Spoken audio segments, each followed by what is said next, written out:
Hello everyone and welcome back to our channel. Hello. Hope everyone's doing good. Today we're back with another reaction. We're going to be checking out George Carlin Religion is a Bullshit. So without further talking, let's dive right into it. But in the bullshit department, a businessman can't hold a candle to a clergyman.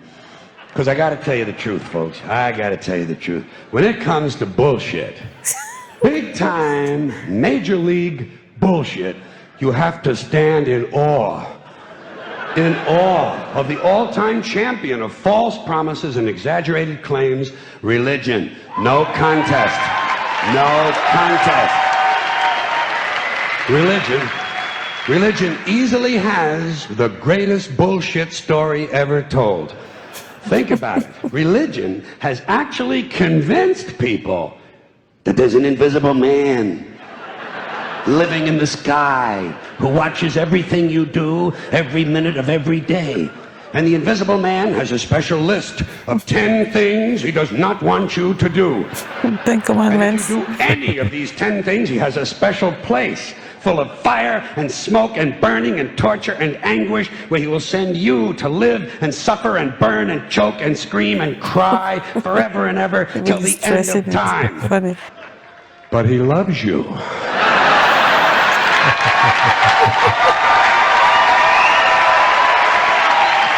He loves you. He loves you and he needs money. He always needs money. Oh He's my all gosh. powerful, all perfect, all knowing, and all wise. Somehow, just can't handle money. Religion takes in billions of dollars. They pay no taxes, and they always need a little more. Now, you talk about a good bullshit story. Holy shit. A bullshit story, like holy shit. Thank you. But, thank you. Thank you very much. But I want you to know something. This is sincere. I want you to know, when it comes to believing in God, I really tried. I really tried. I tried to believe that there is a God who created each of us in his own image and likeness, loves us very much, and keeps a close eye on things. I really tried to believe that, but I gotta tell you, the longer you live, the more you look around, the more you realize something is fucked up. Something is wrong here. War, disease, death, destruction, hunger, filth, poverty, torture, crime, corruption, and the ice-capades. Something is definitely wrong. This is not good work. If this is the best God can do, I am not impressed. Results like these do not belong on the resume of a supreme being. This is the kind of shit you'd expect from an office temp with a bad attitude. And just between you and me, in any decently run universe, this guy would have been out on his all-powerful ass a long time ago. And by the way, I say this guy because I firmly believe, looking at these results, that if there is a God, it has to be a man. No woman could or would ever fuck things up like this. Oh my God.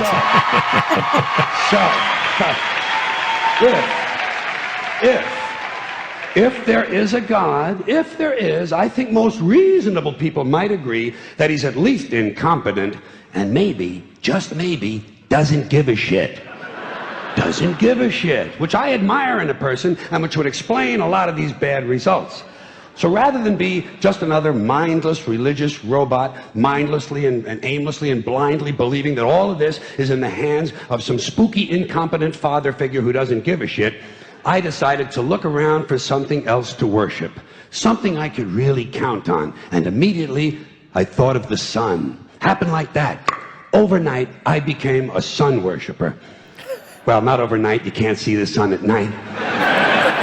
First thing the next morning, I became a sun worshiper. Several reasons. First of all, I can see the sun, okay? Yeah. Unlike some other gods I could mention, I can actually see the sun. I'm big on that. If I can see something, I don't know, kind of helps the credibility along, you know? So every day I can see the sun as it gives me everything I need: heat, light, food, flowers in the park, reflections on the lake, an occasional skin cancer. But hey, at least there are no crucifixions, and we're not setting people on fire simply because they don't agree with us. Sun worship is fairly simple. There's no mystery, no miracles, no pageantry. No one asks for money. There are no songs to learn. And we don't have a special building where we all gather once a week to compare clothing. And the best thing about the sun, it never tells me I'm unworthy. Doesn't tell me I'm a bad person who needs to be saved. Hadn't said an unkind word. Treats me fine. So I worship the sun. But I don't pray to the sun. Know why? I wouldn't presume on our friendship. It's not polite. I've often thought people treat God rather rudely, don't you?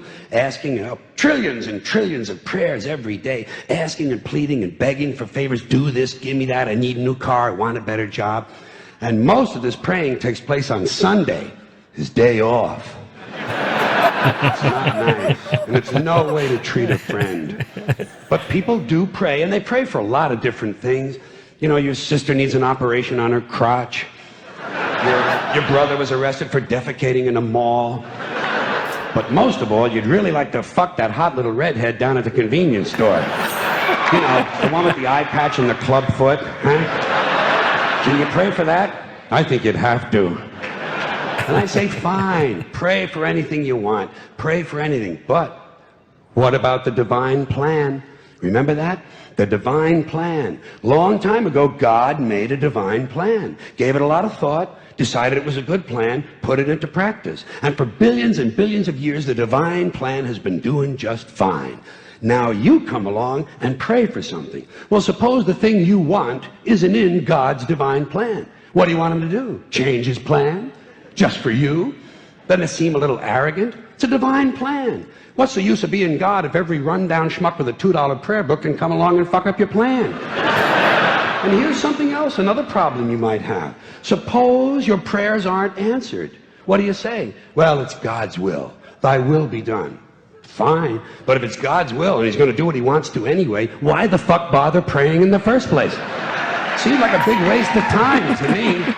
Couldn't you just skip the praying part and go right to his will? It's all very confusing. So to get around a lot of this, I decided to worship the sun. But, as I said, I don't pray to the sun. You know who I pray to? Joe Pesci. Who is that? Joe Pesci. 2 reasons. First of all, I think he's a good actor, okay?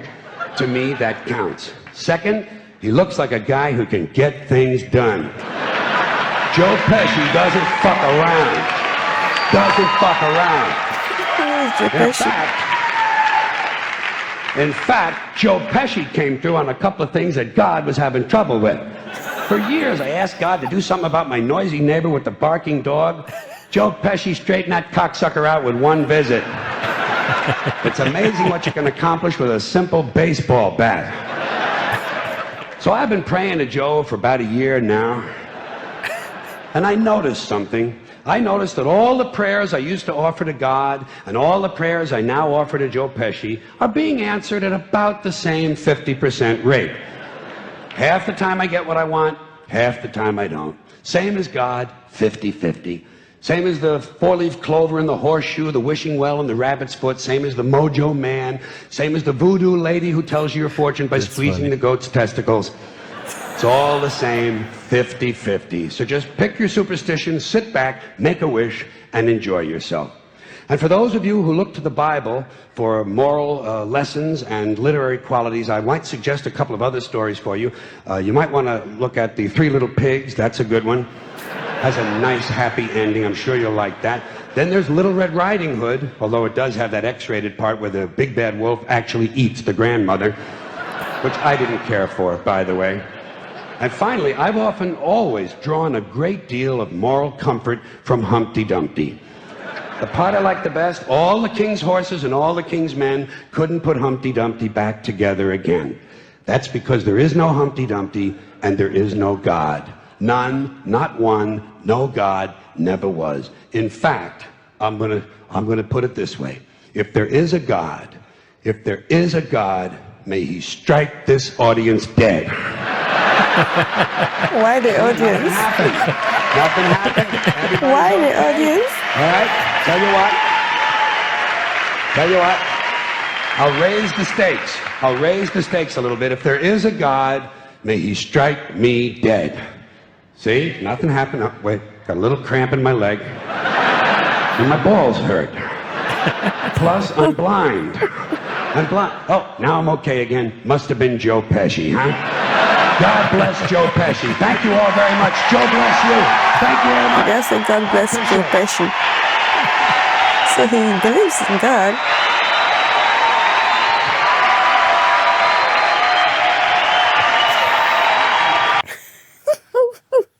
Oh my God, this guy, I think this is the second video of his I've watched. The first one was I watched like the 10 Commandments. That was on my channel, where he reduced the 10 Commandments into just 2. Okay. He does like a comedy about religion. Yeah, I think he I does guess. lots of religious stuff, and this is crazy. I guess his humor, he's a comedian, but his kind of comedy is a bit different. He's got like some humor. And I know some people might take this very personal. People are very, I'm a Christian, don't get me wrong. I believe in God. Whatever he says, it does not affect me in any way. It doesn't affect my belief or my religion. He believes in what he believes. You believe in what you believe. I believe in who I believe in. So I don't take any offense. I know lots of people take an offense with this kind of things. They say there is no God. If there's a God, strike me dead. You know, a Strike comedian is a comedian. I always think like, they do comedy. It's, they take hit at anything, anyone at anything. They make jokes out of everything. But it was pretty funny. It's, again, kind of what typical person would kind of think. Yeah. You know what I mean? Yeah. Or like, I've never seen anyone. Why would I believe in, it was quite a few cool things in there, like very clever. Yeah, I think his kind of comedy is something you can relate with our daily lives as well. Because even as a Christian, sometimes you even have that mind. You're like, okay, I've never seen this God. Sometimes you believe I've seen him in my heart. So everybody just believes in whatever, they believe in. I believe in God. I love his comedy. I like it. He chose religion to, use as comedy, but I don't care. I don't care. I think funnily enough, that when he mentioned that he now worships sun, there were actually a lot of cultures that actually worshipped sun. That's kind of funny. And then his whole thing with Joe Pesci. Who is Joe Pesci? He's an actor. I'm sure he played in quite a few different movies, but I think he played like a gangster in one of like maybe Martin Scorsese's movies or something like that. I mostly remember him, if it was him, I think he played in Lethal Weapon, maybe second and the third one. But I know he did quite a few, I think, gangster movies. He was telling the story that he came with a baseball bat to sort out the neighbor next door. His comedy is interesting. He sounds like someone who's very intelligent, like very knowledgeable from so many things. So yeah, I don't know. I totally wouldn't be surprised if he's actually Christian, but he's just like, you know what I mean? I wouldn't be surprised if it actually is the case. And he's just taking like a... And the part that really got to me was that they always need money. They never have money. Yeah.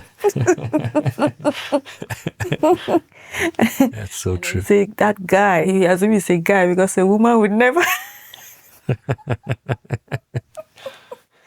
No one ever actually imagines that God is actually a woman. I guess because all from the Bible or whatever scrolls they have read, everybody feels like, okay, it's a man. Or the Mary gave birth to a man. And so when I think about it, God created a man in his image, or is it a person in his image? Yeah. Then he created a woman out of the rib, isn't it? So he created the man first, isn't it? Yeah. So I guess that's why you could say if he did it in his image, it would have been probably a man. You know what I mean? Yeah. Like if you assign sex to a god. Well, guys, thank you all so much for joining us and checking out this. Remember to subscribe to our channel. We'll see you all in our next reaction. See you later. Bye.